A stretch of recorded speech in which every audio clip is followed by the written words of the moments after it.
Hey everyone, good morning. Welcome to the Wednesday Wake Up with the Teach Better team, where we have the opportunity to go live every single Wednesday to, support you empowering through your week. We have so many different things that we are excited to dive into. We want to get into a deep dive discussion around a specific topic. We have a fun little challenge for you coming up. And of course, we have some big news that was announced at the Teach Better conference that many of you I know are preparing for. It opens in less than a week. I just cannot believe it's almost November 1st. We'll be right back.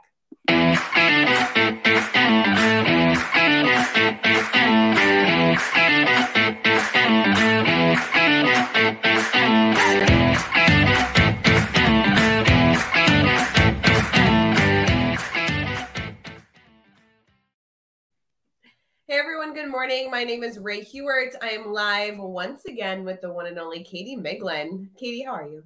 I'm wonderful. Happy Wednesday, Rae. I'm really looking forward to my Wednesdays these days now that they get to start with you. I think we started off just maybe thinking it was a 1 week thing, but here I am, another week, another Wednesday. Don't you love when that happens? When like originally you joined the show because Jeff needed to take a Wednesday off. Yes. And now you are stuck for at least a few more weeks. At least a few more weeks. Yeah, I felt like maybe we were both in denial because I was still getting like the text on Tuesday, like, hey, you want to go live tomorrow? Like as if I didn't know that it was happening. And every time I would be like, yeah, sure. But now I'm like, I don't even get those anymore. It's just assumed. Assume that you will wake up and show up for a 7 a.m. Eastern when you are 6 a.m. Central live stream. Yeah. It's true. Good morning, everyone. We're glad you're here too. Yeah. Thank you for setting your alarms as you're getting ready and turning on the Wednesday Wake Up. I did hear a lot of people note that they had like notifications on their social media when the team went live, which is a great kind of alert or alarm to tune into stuff. I like those reminders. Yeah, I agree. And I appreciate the people who are making this a priority to watch it. See, like so good. Joe and Debbie, good morning, you two. And Facebook users. We did get to see a lot of you at the Teach Better 2022 conference, but even if we haven't seen you recently, we're glad we're seeing you virtually. So a lot to celebrate there. Yeah. And can I give a shout out to people who are up right now? Because I don't know about you, Rae, but it's hard to get up now that the sun is not up. I mean, it's not like so dark. It's not like, oh, the sun is out there. I can see it. It's like pitch black. Like it could be 2 a.m. right now, and I'd have no idea because it's so dark. So dark. I'm so glad that you are all persevering. That's kind of what this show started on is we were trying to decide the best times to go live to support you. One of the things I know a lot of our crew here advocated for daily drop-in was they liked having a morning routine. Yeah. So in theory, if we're here every Wednesday, you're halfway through the week, we're gonna give you a little boost, some perseverance to rock out the rest of the week like really, really well, supporting kiddos and being in community. And then we come together on Sundays to kick off the start to a strong week. And I really value those of you that have seen the opportunity that we've been trying to present. It's kind of fun. I think it's nice too for people who have come, if they come today, then it's like, just tell yourself you only have 2 more wake ups. We do a lot of countdowns in our house. And if you're already awake, check, done, you're here, you're good. Your Wednesday has started. So you only have 2 more days where you have to turn off that alarm. So we also, yeah, you totally got this, friends. And as you already know, we are currently streaming on Facebook, YouTube, Twitter, Twitch, and LinkedIn. So if you wouldn't mind doing us a favor and sharing this feed, this is a good opportunity to get some of your other connections, other friends and family on this routine as well. So feel free to share the feed. But more importantly, I would love, even if you tagged us while you're doing that, I'd love to hear why you chose to tune in this morning. Is this something that you have a drive to tune into because there's an element of the show that you like? Is there a major takeaway? Feel free to quote us. I don't know. We've said nothing valuable thus far, but in theory, if you share the feed, that's always a great way to entice new friends and family, is letting them know why you felt like this was valuable. Katie, how's that coffee over there? Is it kicking in yet? Slowly but surely. Slowly but surely. This is my Wednesday wake up bug because it's a lot larger and I can usually make it until the hour mark and it like is just barely at the bottom. I've made the mistake, friends, when we did daily drop-in before, I made the mistake of bringing the short mug like Rae, and at about 15 minutes, you're out. And then what? And then what are you doing? I'm in the same boat. I specifically didn't start drinking it until you and I were live in the background. So it's been about 15 minutes total, 5 minutes into the show, and I'm already running low. This is not a Right, good because sign. you have the little baby cups. They look like they should be in the Alice in Wonderland like tea party. I'm not gonna lie. Every time I think that, I'm just okay. We've already spent too much time on this show in previous episodes explaining what is in my coffee cup and why it's the size that it is. So do not go there with me this morning. Just every time it makes me giggle. I'm like, oh, she must be going to hang out with Alice in Wonderland later. Okay. Do you know what I realized? Funny enough, speaking of weird things related to this show, because there's so many. We played the intro commercial, where it's like dun dun dun dun, dun, dun. It's like the I don't know. Can you give me a little bit more? I'm not sure that I know what we're talking about. It's like dun, dun, dun, dun, dun, dun. You know what I'm talking about? It's the Teach Better song. And I think it's funny because you and I are both featured in that intro. I think we're both wearing these shirts when we're featured. And I do have this moment where I want to know for those of you that are commenting, I love all the activity this morning. That really shows us that you're in great spirits. We appreciate hearing from you. I think it's funny when people must log in and be like, oh yeah, Katie's back in a black shirt, or oh yeah, Rae's back wearing that brown long sleeve shirt that she wears all the time. Like they must know. I think it just makes them feel comforted, honestly. It's like, or it looks like we don't shower, one or the other. Yeah, I mean, there's that. I feel like though, when I wear a black long sleeve, it's like 50-50 chance, is Rae Hughart in black today or one of her brown hues? Right. I never know. I take a chance every time because I know I put this black shirt on and then you're wearing black and suddenly we're in the same space because their backgrounds look similar. It's a whole thing. I want to know what color you are wearing this morning. If you are in the comments, just give us a one-line comment. What color are you currently wearing? If you're still in your pajamas, that's fine. We want to know the color of the top. And if you are dressed and driving to work right now, because we have people that listen all the way from East Coast all the way around, depending on what time it is, you might be in different apparel. We want to hear what color you're wearing because I thought brown was a good easy feature this morning. It'll be good. I'm seeing gray. Ooh, turquoise, black. Okay, we got some color going, but also some good neutrals. I like this. Yeah. We've got a lot of people in the comments today. It's orange. Yes. All right. Okay. Can I say I think I'm pro orange more than normal these days. I'm all about orange. Okay. You can be about orange. Is it because it's pumpkin season? Well, I know that that's a good influence. It is Halloween. Is it okay? Hold on. Is Halloween this week or is Halloween next week? And here's the reason I'm asking, because my line was going to be, yeah, but it's Halloween week. But technically, it's next week, even though it's not. What would you say in your vernacular? I would say it's like Halloween week because there's so many things that happen over Boo at the Zoo or trunk or treat. All those things are kicking into gear. Yeah, and really I don't know about what your experience is, but our kids, both of their parties are this week. They're not next week. Yeah. So I don't know. I feel like it's a whole thing. I don't know. I think it's Halloween week. We're going to celebrate it this week because next week we won't be able to celebrate it. So, and the struggle is when we are live together next week, it's not like anyone celebrates Halloween after November 1st. It's no, in fact, I have this weird thing. It's like the white pants after Labor Day. We have not been able to carve pumpkins some years. And I'm like, I can't. Halloween's over. You can't carve a pumpkin in November. That's not right. I mean, ooh, Brianna Shaner, she is the win. I give Halloween a week to be celebrated. So Monday to Monday. I love that. There you go. Okay, so technically you could say this is Halloween week because Monday was 2 days ago. And then okay. And Holly says that we are coming up on Halloween weekend. Yeah, I think there has to be a designated weekend, unless Halloween's on a Wednesday. And then I think you just celebrate nonstop. Well, you actually dictate when I celebrate Halloween because I go to your house for a Halloween party. And depending on the day of that party, depends on me knowing when Halloween's to be celebrated. That's fair. That's fair. Like, I don't have my own opinion because your calendar dictates when I celebrate. Okay. All right. Well, good. I'm glad I can dictate one day of your calendar. It's good. I appreciate that.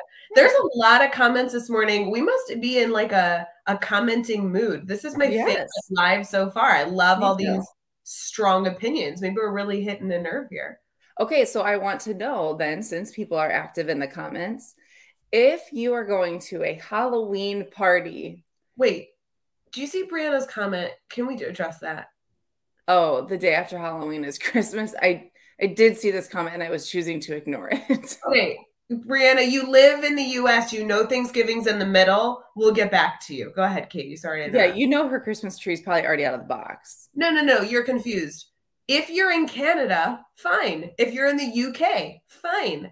But you're in the US, so it's Halloween, Thanksgiving, Hanukkah, Christmas. Just so you know. I agree. You don't have to convince me. I think you and Brianna need to have a separate conversation. I'm calling you later.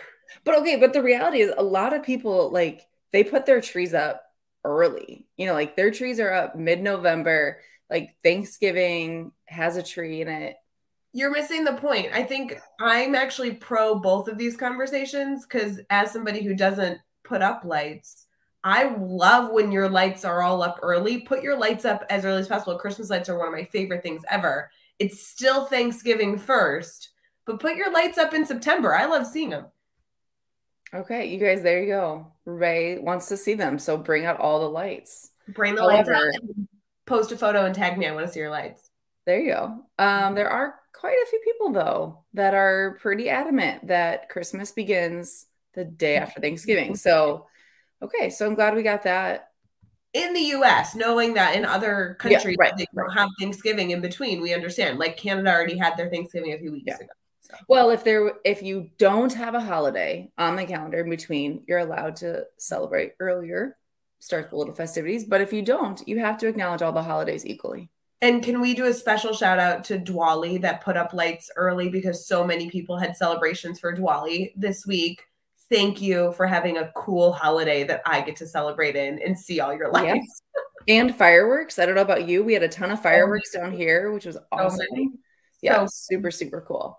Okay, so you were gonna ask something. Sorry. I need this heated debate settled between Rae Hughart and I. See, you guys get the benefit of being our tiebreakers when her and I disagree on things on Tuesdays. So if you were going to not a Christmas party.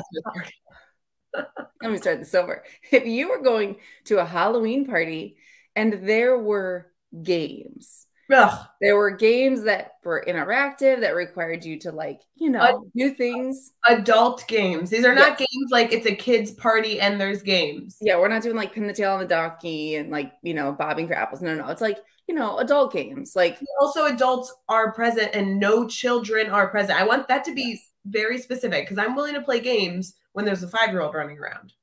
Okay, there's like a 45-year-old running around, but yes, whatever. Okay, so it's adult games. Do you think now when you say adult games, it sounds dirty, just so you know you said it too many times. This is the takeaway, people. If you're at a party and there are games, do you think that there should be an opportunity for people to opt out? Or do you think it should be good old-fashioned fun and all hands on deck, everyone just plays with a smile on their face just because it's fun? What do you think? AKA, should I give Rae an out because she doesn't want to play the games for 0 reasons other than she just doesn't feel like it? Because I'm no fun. An example of the games would be like one person has like 20 pom-poms and the other person has a cup on their head and they have to catch the pom-poms. Like that's the type of games we're talking about here. Yes. And I think that people should play games. I think people should enjoy the joy of teams and activities, and I think people should bring their laughter and have great times, and I should be allowed to sit in the corner and laugh at people and not play.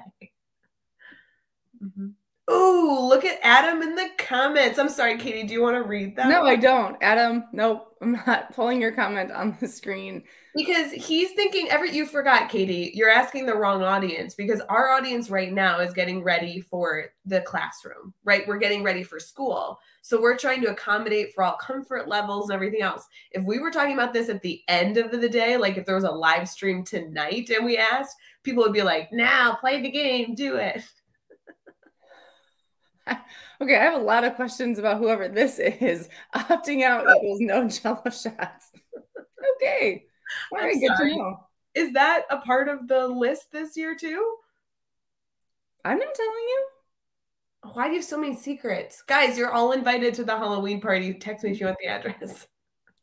But all of you have to play the games because I'm not an inclusive person when it comes to Halloween party. Okay, I want you to know that I, Adam and Holly in the comments are both saying that there should be an opt-out. There's also somebody, Facebook user, and Joe says, oh, Joe wants to know we're dressing up like how for Halloween. okay. Apparently, I figured out who Facebook user was. That apparently I think was Matt Miglin, based on Brianna Shainer's comment. For those of you that are listening on Teach Better Talk podcast, or if you're new to our live streams, anybody in our private Facebook group, which you could also be a part of over at teachbettergroup.com, you have to like click a setting for your name to be seen. And it's always fun when people haven't adjusted that setting. FYI, I don't think I've even done that setting because I don't know how to do it, but it's really, really easy from somebody told me one time. And anyway, then we can see your name versus having to guess. So that's awesome. Mm-hmm. Mm-hmm. Anywho, there is so much to be laughing about, and I'm excited to see all of you, especially in the comments, especially at Katie's Halloween party coming up here in a few days, where we're all going to opt out of the games. Nope. No, that's not an option. So I guess don't come. I don't know. I'm not saying that to you, Rae, but we will post pictures so you can see the games so that you can understand why it's everybody's got to play, no opting out, smiles on your face. And then to address Joe's question, we have some secrets to our Halloween costumes that I don't think we can reveal in this show. But Katie, I believe you and I are going to be live next week together. We should do like a Halloween recap where we share about our family's costumes, our own costumes. We can ask our viewers about what costumes they did, their experience. So maybe we could table that for next week. Yes, Joe, there's a very heated costume contest. Yeah. I always laugh that it's a cash prize. It's not. But that's why we will not share our secrets because... But if you are currently on October 26th in need of a costume idea and you don't have one, you should like direct message Katie and I, and we'll tell you in private. We just can't talk about it on air right now. Mm-hmm. So, be good. Hey, Katie, you know, during the show, we typically get into like other things other than shenanigans. We're 20 minutes in, haven't done anything. Do you think maybe we could go into teachable moments? Yeah, probably. Probably. We'll be right back.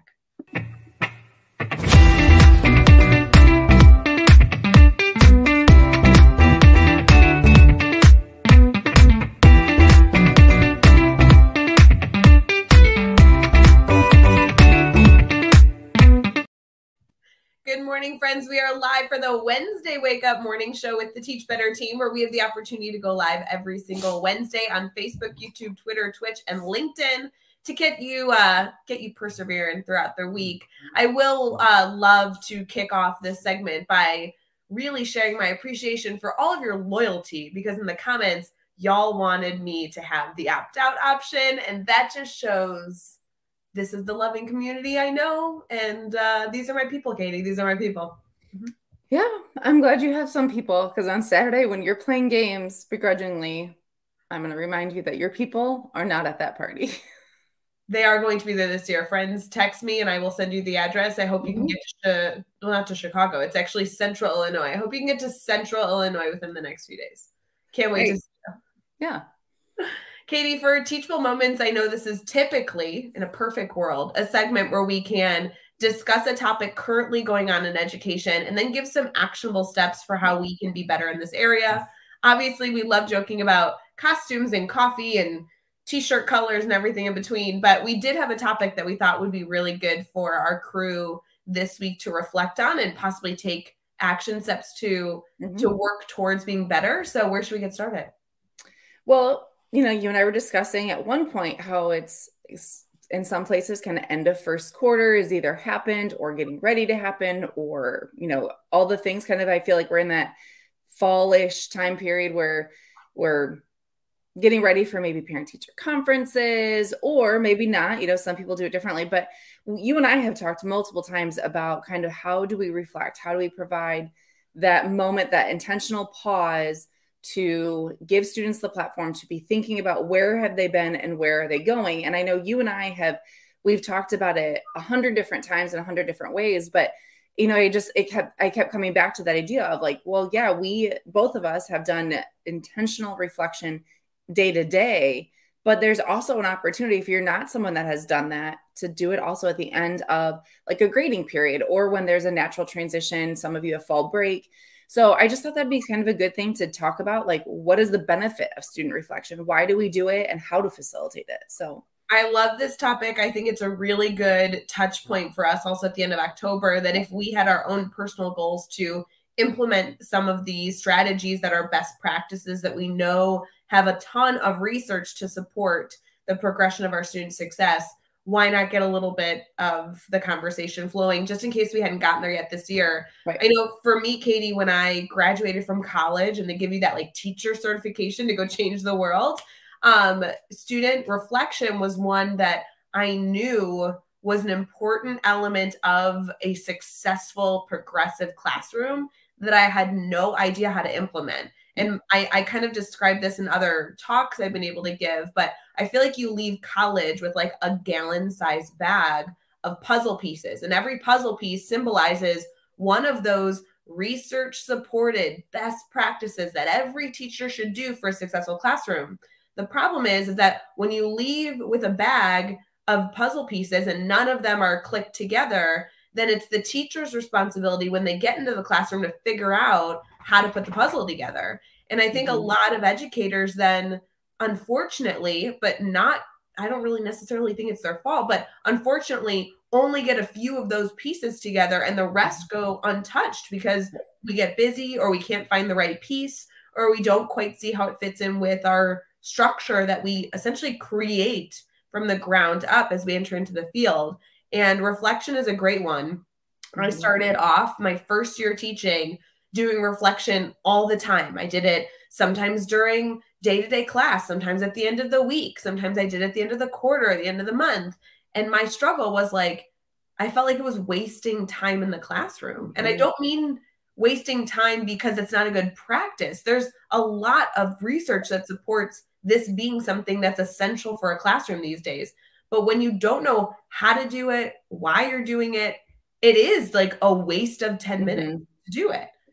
And I think too, kind of to piggyback off that, if there's no consistency, I always struggled with that, where it was like kind of whenever I needed a time filler, it's like, oh, we're back from break, so let's do a day of like reflecting on the last semester. Where are we going? It was like, it just seemed to be a time filler. But Holly says in the comment, there should always be a purpose and an action that comes from it. And I think that is super important, because that's what directs the next step. We can reflect all day long, but if we're doing nothing with the reflection and we're not having students do anything with the reflection, then it does become kind of a waste of time. Well, and I think that, Holly, you hit the nail on the head. I think that is the perfect equation that you've given us right there, that there isn't a wrong time to reflect. It wasn't wrong early on that I was having kids reflect at the end of the week. It wasn't wrong that we were doing it at the end of the month or the end of the quarter, or that we were doing it day to day. The what was wrong was that there was no intention behind it, and it was just some willy-nilly thing that I threw at my students and said, this is valuable, believe it's valuable, but then never told them why it was valuable, how they could use it, and anything about it. We just like did it to check a box. And that's where I think a lot of educators get stuck with goal setting and reflecting, is if it's just to check a box, it's not valuable. So if you're looking to implement this practice, we have to be better to understand why it's valuable for your students' lives to have this be the case, and then explain that and hold them accountable for it. I will also say, Katie, and I know this is going down a rabbit hole, so direct me wherever you think is best, but it's really hard to have students goal set and reflect about content when the teacher is dictating the content. So I'm just going to like leave that there. There's other things to reflect on other than content. Yes. So like we could go either way here, but it's really hard to have a student set a goal, a content related goal, when the teacher is dictating the content direction and pacing.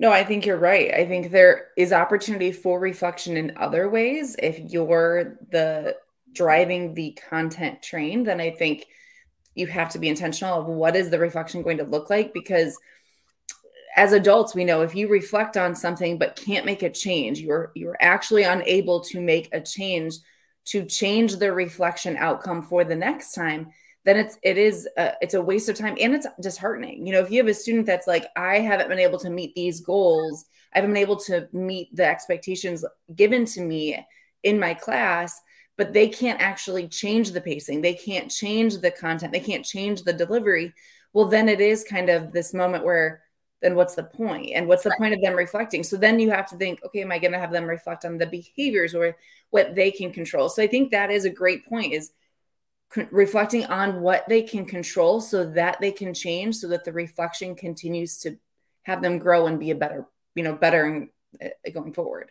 So I love this connection. I've not thought of it this way before. So thank you for making this connection in my own brain. But we talk a lot with our teachers recently. I say recently, guys, it's been forever, but especially over the last few years, about controllables or non-controllables. Yeah. And we've been doing that related to stress mostly. So when I would, work with a teacher in some sort of coaching session, I'd be like, let's make a list. You're extremely overworked and stressed. What are the things that you have control over and what things you don't have control over? And we do that in practice, knowing that whatever's on that list of things I don't have control over, we choose to put that to the side because we can't impact those. And we only look at the things we can control. And that's what we work to better the stress level of the educator. You can use that same activity with yourself, either reflecting in your classroom or with your students, depending on the situation, to understand what to reflect on. Because your students, depending on who they are, might have different controllables or non-controllables.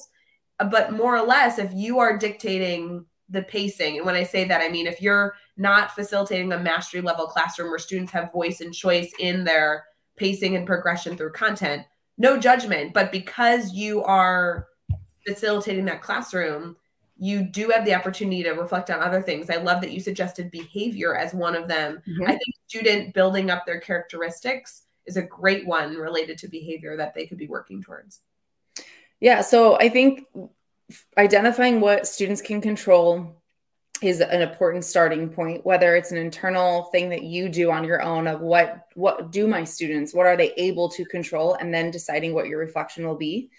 But then I think too, it's important to really kind of be specific with the reflection. And I'm saying this from a person who is guilty of the general, like, reflect on your quarter, reflect on this semester. And it's this very like big open-ended. And I would have students that would be like, I want to do better. It's like, what the heck does that even mean? So I think being very specific as to what are you wanting them to reflect on? Do you want them to reflect on their, let's say they can control all the things. We'll go with that route. Do you want them to reflect specifically on what they do as a learner? Because them as a learner looks different than them as a person. And, I know, especially like you and I both taught middle level. So it was important for students to reflect like their character and for them to think about how they are as a person, not just in the school setting, but in the halls and in those non-structured spaces. So teasing out what are you actually having them reflect, whether it's content, behavior, characters, and then give them some like real things for them to think about. But then knowing after they've reflected, what are you going to do with the reflection? Because as an adult, we can reflect all day, every day.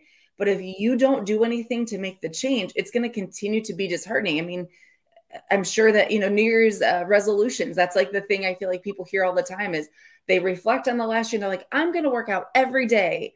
But then they don't do anything. And it's that like icky feeling of like, well, the reflection feels the same every day I do this reflection. So giving students an opportunity and a platform to then make the change and figure out what are their next steps going to be. So you're doing a lot here, Katie. I think like this is a good structure for maybe a newbie listening to this conversation to dive into, because we're talking about reflection. And through that reflection, what I heard you share, especially if this is new to your students, because this is something that we want to guide them through, is during that reflective process, being strategic with your questioning, where you're guiding them through essentially the process of reflection. So maybe question one is get them started, and then question two should build off of question one, kind of walk them through this reflective journey, and then at the end, whatever that looks like, they should have gone through a reflective journey to have some sort of encapsulating reflection. The other element you mentioned is then the process of considering goal setting or improving the reflection, because the reflection component is just identifying more or less a problem that needs to be solved, or an intention. Or not. It can be the other side too, of things that are going really well. Really well. But the goal would be, I would like to continue this, or I would like, right. So there's going through something with students where they're taking that reflection, shifting it slightly into some sort of goal statement, and then working through, what does this look like 5 months from now? What does this look like 2 months from now? What does this look like tomorrow? So going through that goal intention that also is that short-term and long-term journey. And then I kind of think the last piece of this is not only having that accountability element within the goal, which I think is important, right? Is there a time, when's the next time you're reflecting to see how this is going? But something that Joe mentioned in the comments, I think is kind of valuable, is this could be a good time to ask your students for feedback. And I would personally phrase it as like, now that you have this goal, you've gone through this reflection, what do you hope the teacher does to support you in this? And that is a good space for you as the educator to get some feedback from students that maybe doesn't go anywhere. It's just for your use. But if you're going to go through this whole process, I love the opportunity at the very end to say, tell me about this experience for yourself. Tell me about how I can support you. These are good things for you to consider as the educator. And you've already opened the door to that discussion happening. And to continue with that, though, even if you're not, if you want to give them a voice, model the reflection. So is there an opportunity for them to give you feedback that's unrelated to necessarily them, but things that you then can model, like you reflecting and you talking about what changes you want to make or things that you want, that's always a good practice too, is to get some feedback from the students from what their eyes look like, or what things look like through their eyes. And then having them kind of give you some feedback, you being reflective of it, showing them, talking about it, and then talking through, here's the goals I'm going to set for myself. That's a great way too to show students how to do it and kind of how to be intentional as they go forward. So I love that we're getting some feedback from people who are saying they've either done it or they're in the process of doing it, or just even saying this would be a great opportunity for us to do now. Yeah, I think it's interesting. We have an opportunity here where you as the educator get to dictate how much of this you're going to do. And I really love you to be as intentional as possible with whatever you decide. I don't think this is a space for Katie and I to say, if you're not reflecting every day, you're doing it wrong. Because I think the concept that we really wanted to get across was that we are getting closer to being better in this area. So regardless of where you're starting, I think the journey is something beyond you deciding to reflect later today, but it's how do you make this a part of your norm, even if the part of your norm is once a semester. That's still now a part of the norm. So as you're thinking through this, I would really challenge all of you, and I typically wouldn't say this as bluntly, but don't set your expectations too high for yourself. This is okay that you do this once a semester. You don't need to feel shame or guilt that you're choosing to do it once a month, or like, I don't want you to feel like you should be doing it more often and then have it not be authentic. If you can do it really well, not often, then that's a good place to start than doing it unsuccessfully frequently. Does that make sense? Absolutely. And I say too, give yourself a little bit of credit. There's so many educators out there that use the growth mindset model of, I'm not there yet, or this is where I'm at in the learning process. That is a point of reflection. That's a reflection that you're doing intentionally all the time. So take that and realize that you're doing really great things even in the moment. And I think you and I really strive to, even though we maybe didn't set specific time aside all the time, I know you did more often than I did, but even our early years, we just being verbal, a verbal reflection or an intentional moment where you're just having students think, like any of that counts. So it doesn't have to be this form that's filled out and then the next day you talk about like it doesn't have to be anything specific and kind of labor intensive. It can just be you take a minute to say, how did we do today? How was this? Or, and like you said, thumbs up, thumbs down. I did that all the time. It took 2 seconds. It required zero prep. It felt right in the moment. Katie, I know something silly that you and I did. I know I did it consistently. I have no idea if you incorporated this consistently or just at every so often, but it was like at the beginning of a formative assessment, like a quiz. The first question was, how are you currently feeling before you start this quiz? And it was emoji options. So it was like really excited or sleepy or nervous or whatever. And so then when you did that conference on the formative assessment or on the quiz, you could be like, hey, I can not only look at academically what you knew, but this is what you were feeling prior to showing that. Could that have influenced your success? And so I think it's interesting now. Obviously, we started this conversation discussing finding ways to reflect, and our examples were monthly or semester, at the end of the semester or whatever. I think this is a moment to say, actually, have you incorporated any sort of reflection day to day? Is there ways for you to have some consistency, even if the reflection is just at the top of a quiz prior to an evaluation, And I love the idea that it's emojis or smiley faces. I know I've seen that before, just something kind of light so that students feel that they can be honest. I don't know, it's something about like clip art. Students kind of take that in a little easier. So giving them just a quick second to just think, how am I doing right now? How am I feeling about this? Any of those little moments. I know at the end of the lesson, a lot of times we would do kind of a like thumbs up. How are we feeling with this? Like, do we want a little bit more? Do we not? After many lessons, like, do we want another example? Or are we good to move on? Anything like that counts. And it creates the culture that you are going to reflect often. And it's okay if we're not perfect every day. And I think that sets you up for such a positive classroom environment to just know that like we're going to grow every day. And that's great. That's all that we need to do. We're not here to be perfect every day. Well, and it's so funny as you're talking about this being a conversation starter, this being something that we can utilize, not just document, but truly utilize to be better, not only as a teacher, but for students. Imagine if you put the emoji question as your first question and your last question. So as they started, they were like, I'm feeling sleepy. Maybe it's their first period of the day. As they go through the quiz at the end, then they're circling the emoji that's like, I'm feeling nervous. Like I didn't feel confident on this quiz.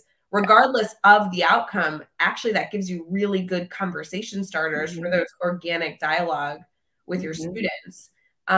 Or if you're not able to conference with students on your formative assessments, then as you're looking through the information and deciding what to maybe reteach in the future or change your lesson in the future, that they were, or at least you can predict how they did compared to their feelings. And if it was a fluke, maybe they know the information, but they didn't sleep well last night, or kind of everything in between. So yeah. Or even at the end of the unit too, like not necessarily on a big assessment, but I always appreciated being able to take a minute where they could like just have a quick minute of reflection of what was your favorite thing you did in this unit, and what is something you hope no teacher ever makes you do again. Takes 2 seconds. It's like fresh off the top of their mind. And it just helps like, okay, I shouldn't do that lesson ever again. Or that's one I should try to incorporate in some way in the future. So that also highlights that reflections aren't just for students, because your examples right there were students reflecting for the benefit of the teacher's success moving forward. So I think going back to that concept of being intentional with reflection, knowing the goal or outcome of the reflection process is actually a really good focus. Because for me, in initially starting this dialogue, I continue to think, well, reflections for the kids to be better, but actually students reflecting can impact a number of different factors in the classroom. So that's a huge thing. I would like to highlight educators out there who are using a mastery level system. Maybe you're your grid method user or use some other framework. We are huge advocates, and I truly have seen this create massive success in the classroom. Or if you choose not to do it, I've seen it be like a reason that you don't feel success in the classroom. If you're using a mastery framework in any space in your room, I would encourage you to reflect every single day. And I think that is spooky for some teachers. I think that it feels cumbersome. My response to that would be, maybe you need to reflect on the type of reflection your students are doing, so we can make it as simple and streamlined as possible. Yep. The minimum expectation that I would suggest if you are using a mastery system in your classroom and hesitant to reflect every single day is truly having students just reflect on the current class hour. What did I work on? How did it go? And then give a prediction or a goal for themselves. What would they like to work on in the future? The reason I would suggest that is because in a mastery level classroom, students typically are dictating the pace. They're typically dictating a number of different elements of the classroom. And a reflection could be a good way for students to transition more easily when they come in the next day. So it's not even a deep dive of enhancing massive character traits that we want them to be better in as human beings, but helping you transition from morning to afternoon to evening and back again. So something to consider. Yeah, absolutely. Lots of good comments in the chat. If you're following with us, I encourage you to read other people's, but also if you're watching this at a later time, I would encourage you to go find this on the Facebook group, because there's lots of good comments, lots of good ideas. Joshua Stanford, good morning. But just classrooms are meant to be messy. The learning process is not perfect, especially with the various needs of students. And I think not only with various needs of students, but also different teaching styles, different teaching personalities. You know, it's all a collective unit. And so the reflection will look different. What you take away will look different depending on the classroom. And I think that's all good. I think that's good stuff. It doesn't have to be a cookie cutter kind of way. So we've given them a lot to think about. We will get to our morning challenge, but should we take a quick brain break here and get into our community spotlight? Let's do it. Let's do it.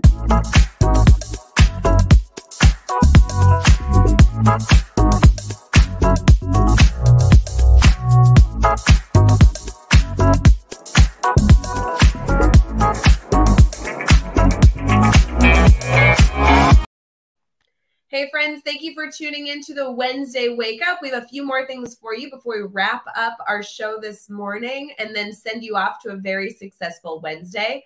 We are about to highlight somebody who is an incredible leader in one of the spaces of our community. They do so much to support not only our educators here in a virtual sense, but truly so much for educators in their school buildings all across the US and Canada. Before we do that, though, I would love to highlight another group that we have, another networking element of our team that I know is going through a really, really exciting transition next week. If you have not gotten the news yet, the Teach Better Team Ambassador applications are opening November 1st. It is less than a week from today. It is Tuesday next week. I'm so excited to have a number of different ways for you to learn about applying for this program, but a few highlights for you. The Ambassador community was founded in 2020, and it was created by team members within our team that saw an opportunity for us to have an even further close group of educators that not only get to engage with one another on a daily basis, but get exclusive content, exclusive opportunities, and exclusive discounts that our community is able to offer. This is a completely free opportunity for you to engage with mentors and other learning opportunities within this incredible crew. They spent all summer revamping this now that we have been able to open applications twice and welcome in 2 different group of ambassadors. And now we are excited to open applications for the 3rd time with a brand new and improved program. And we cannot wait for all of you to apply. Applications do open November 1st, and they stay open all of the month of November through the 27th.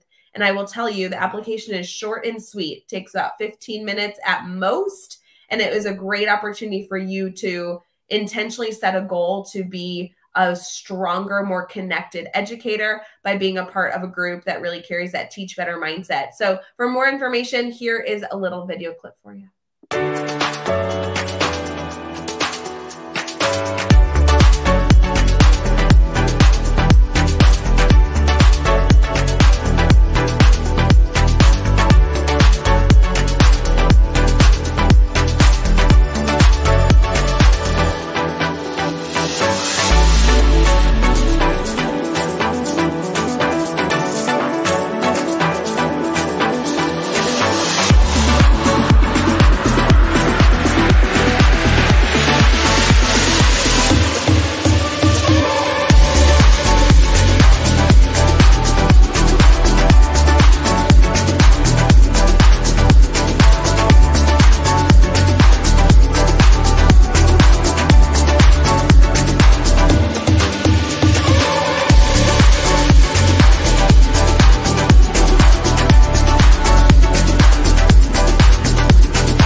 We hope you all have marked your calendars to apply for the Teach Better Team Ambassador Program. You can learn how to apply, including all the benefits of the program over at teachbetter.com/ambassador. Katie, we have a really fun community highlight of somebody that I know we both know and love. Should we get into this highlight? Absolutely. So our highlight this morning is Erin Healy. For those of you who do not know, she actually is the lead for our Speakers Network. So she's our Speakers Network manager here on the Teach Better team. As her full-time role, she's also a secondary instructional coach. Her handle to connect with her on social media is right there on the screen. And when we asked her what she loves about education, she says, "I'm passionate about supporting all students and teachers to be their very best and share their voices in every space." Erin does so much to connect so many of our speakers networks with school districts and conferences around the world. One of, to name a few of our speakers network, if you're unfamiliar, you can see the full list over at teachbetter.com/speakers network. But Mickey Smith Jr., Dr. Neil Gupta, Brittany Wolf, Mandy Freilich. I mean, there are so many educators that are working with our speakers network that Erin supports and kind of like sends them out into the world. I love this opportunity that she's given us. Yeah, Erin's such a hard worker, and she does so much for her like day-to-day job with her, her district. But then for us, she's such an advocate to get people, in schools and to present. And so it's so fun. I'm glad that we got to see her twice in person in the last couple months. So that's been awesome. And I just really love Erin. Spoiler alert, she also is putting out a course with Joshua Stamper next month. Yeah. So that's going to be a huge deal. We'll be right back for our Monday challenge.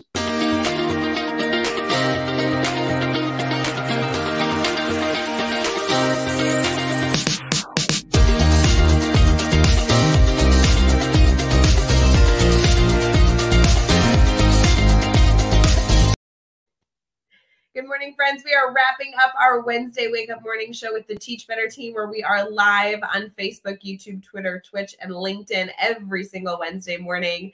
Katie, we had some great discussion, a few shenanigans, but a great discussion on educators being more intentional with their use and facilitation of reflection. What is a strong morning challenge that we can give them? Again, wanting to give them a challenge that is actionable and something that is realistic to chew on this morning. I think we have to piggyback off of what we just discussed. I think we have Wednesday, Thursday, Friday this week. Find a moment. If you are not someone that intentionally reflects, I think find a moment to reflect for yourself. So take that moment to reflect on the things that you feel you should control and you should reflect on, but then also maybe come up with a plan on how you can have students reflect. Either very simple, like we talked about, kind of in the moment, verbally in class, or giving them more of a space to reflect on some of those bigger items where then there's some actionable steps afterwards. So I would say take the next couple of days, even if you're, just as you're brewing coffee in the morning, think about what are some things that you want to make sure that you're reflecting on, and just having that intentional moment to put it in your mind of good, bad, and everything in between. It's always beneficial during any time that we are doing reflection ourselves or trying to improve to have an accountability partner. So if any of you are interested, Katie and I would love to continue to support you in this pursuit. So if you're looking for that little extra step this week with your morning challenge, we'd love to challenge you to do everything Katie just said, and then direct message us and let us know what you came up with. We would love to hear kind of where you are in your journey through this. So, we're all in different spots, and I'd love to hear how it went for you. And if you decided to do anything, I'd love to follow up to hear how it goes. So exciting challenge, Katie. I feel like that's totally realistic for a Wednesday, Thursday, Friday of what I would call Halloween week. There it is. There it is. Friends, we hope you have an incredible Wednesday ahead. Is October 26th. And we know there's some nutty energy in our schools, but we are sending you love and support to be incredibly successful. Please let us know if you need anything. Otherwise, we will see you this coming Sunday as we continue with our Sunday weekly warm-up, and next Wednesday for our Wednesday wake up. We have a lot to celebrate here on the team, so stick with us. We want to wish you a wonderful week ahead. Bye, guys.